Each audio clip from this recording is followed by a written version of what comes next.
Hello, bachcho.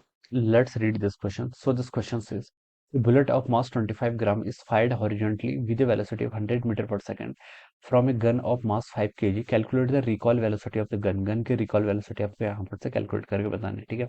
तो देखिए बच्चों, इस क्वेश्चन का की कॉन्सेप्ट आप क्या लिख सकते हैं? The key concept of this question is momentum लिख लीजिए। क्या लिख लीजिए? मोमेंटम या फिर मोमेंटम कंजर्वेशन लिख लीजिए। क्या लिख लीजिए? Momentum conservation. This will be the key concept of this question, ठीक है। देखिए बच्चों, मोमेंटम होता क्या है?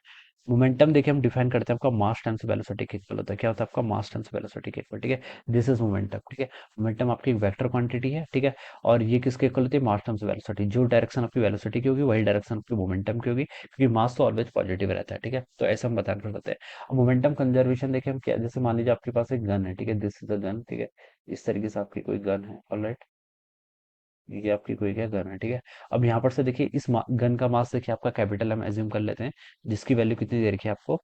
5 kg के इक्वल दे रखी है। इससे देखिए आपने क्या करा, एक बुलेट को थ्रो करा। बुलेट देखिए आपकी थ्रो करेंगे तो बुलेट आपकी इस डायरेक्शन में ऐसे मूव करेगी, ठीक है। इसकी वेलोसिटी को चलिए मैं क्या लिख लेता हूँ? v1 लिख लेता हूँ।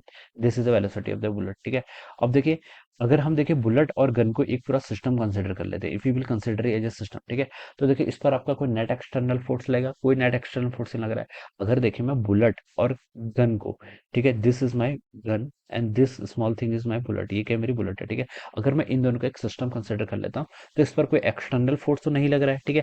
बुलेट आपकी अगर फॉरवर्ड डायरेक्शन में मूव करेगी तो जो पर्सन ने गन को पकड़ा हुआ है, ठीक है, वो क्या करेगा? एक बैकवर्ड डायरेक्शन में क्या करेगा? एक फोर्स को एनकाउंटर करेगा। क्या करेगा? बैकवर्ड डायरेक्शन में क्या लगेगा? उस पर फोर्स लगेगा, ठीक है। और इसी को हम क्या बोल सकते हैं? देखिए अगर आपका नेट एक्सटर्नल फोर्स के जीरो के इक्वल है तो आपका मोमेंटम क्या रहना चाहिए? कंजर्व रहना चाहिए, ठीक है। मोमेंटम क्या रहना चाहिए? आपके कंजर्व रहना चाहिए। ये फिर हम बोल सकते हैं कि इनिशियल मोमेंटम किसके इक्वल होना चाहिए? आपका फाइनल मोमेंटम के इक्वल होना चाहिए। This is our momentum conservation, ठीक है। अगर आपके सिस्टम पर नेट एक्सटर्नल फोर्स क्या लग रहा है? जीरो के इक्वल लग रहा है, ठीक है। इनिशियली देखिए गन पर्सन के हाथ पे थी, ठीक है। और बुलेट क्या थी? गन के अंदर थी। तो इनिशियली तो आपका ना ही बुलेट मूव कर रही है, ना ही आपकी गन मूव कर रही है। तो इनिशियल मोमेंटम क्या हो जाएगा? जीरो के इक्वल। फाइनली देखिए आपकी बुलेट भी मूव करेगी, ठीक है। बुलेट आपकी मूव करेगी, ठीक है। बुलेट का देखिए मास कितना आपका? 25 ग्राम के इक्वल दे रहेगा, 25 ग्राम, जिसको मैं ऐसे लिख सकता हूँ 0.025 kg, ठीक है। ये मैंने लिख लिया, ठीक है। इनटू इसकी वेलोसिटी, वेलोसिटी भी देखिए कितनी? 100 मीटर में। ऐसा सिस्टम सॉल्व कर रहा हूँ। तो ये क्या आ गया? This is the momentum of the, ये आपके बुलेट का मोमेंटम आ गया, ठीक है। मोमेंटम ऑफ द बुलेट, ठीक है। इनिशियल मोमेंटम जीरो था, अभी आपका नॉन जीरो मोमेंटम आ रहा है। इसका मतलब इस मोमेंटम को कैंसिल करने के लिए आपकी गन का भी कुछ ना कुछ मोमेंटम होना चाहिए, ठीक है। क्योंकि लेफ्ट साइड जीरो है और राइट साइड आपका नॉन जीरो आ रहा है। तो उसका मतलब इसको, इस नॉन जीरो टर्म को जीरो करने के लिए आपको यहाँ पर एक टर्म और आनी चाहिए, ठीक है। यही आपका क्या है? मोमेंटम कंजर्वेशन का प्रिंसिपल है, ठीक है। तो वो क्या होगा आपका? जो आपकी गन है, गन का मोमेंटम होगा, ठीक है। तो ये तो मैंने क्या लिख लिया? देखिए इनिशियली गन भी आपकी रेस्ट पे थी, बुलेट भी रेस्ट पे थी, तो इनिशियल मोमेंटम जीरो था। फाइनली आपकी बुलेट मूव कर रही है तो बुलेट का मोमेंटम तो ये मैंने अभी तक लिख दिया है। अब मुझे गन का मोमेंटम भी लिखना है। गन का मास देखिए कितना आपका? 5 kg। मोमेंटम होता है आपका मास टाइम्स वेलोसिटी इनटू वेलोसिटी किसकी? आपकी गन की। तो मैं इसकी वेलोसिटी को बच्चों क्या लिख लेता हूँ? मान लीजिए वी लिख लेता हूँ, ठीक है। वी लिख लेता हूँ, ठीक है। तो ये टर्म क्या होनी चाहिए? आपकी जीरो के इक्वल हो जानी चाहिए, ठीक है। अब बच्चों देखिए उसको सॉल्व कर लीजिए। यहाँ से देखिए क्या आएगा?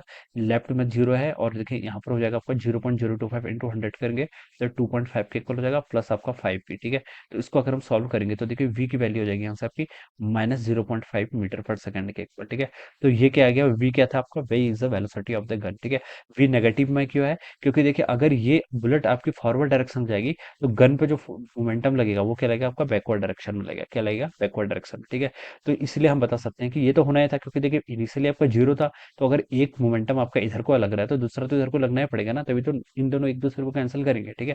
तो इसकी जो रिकॉल वेलोसिटी होगी, जिसे हम क्या बोलते हैं आपका रिकॉल वेलोसिटी, वो कितनी आ जाएगी? 0.5 मीटर पर सेकंड के इक्वल। तो क्वेश्चन हमसे ये पूछा था कि calculate the recoil velocity of the gun. तो उसकी वेलोसिटी कितनी होगी? आपकी 0.5, ठीक है। अब ऐसे लिख सकते हैं जो आपकी रिकॉइल वेलोसिटी हो जाएगी, ठीक है। The recoil velocity will be equal to कितनी हो जाएगी आपकी? 0.5 मीटर पर सेकंड के इक्वल, ठीक है। बट इन अपोजिट डायरेक्शन, ठीक है। माइनस साइन के दिखा रहा है आपको, जबकि बुलेट की डायरेक्शन है उसकी अपोजिट डायरेक्शन में, ठीक है। तो आप ऐसे लिख सकते हैं। तो this should be the answer of this question. हमसे वेलोसिटी बोला है तो वेलोसिटी में हम साइन को भी कंसिडर कर सकते हैं, ठीक है। अगर स्पीड बोला होता तो हम करेक्ट 0.5 मीटर पर सेकंड लिखते हैं, ठीक है। So this would be the answer of this question. एक हो जाएगा आपका, इस क्वेश्चन का आपका आंसर हो जाएगा। Alright, so I hope you all understood this concept. All the best and thank you so much.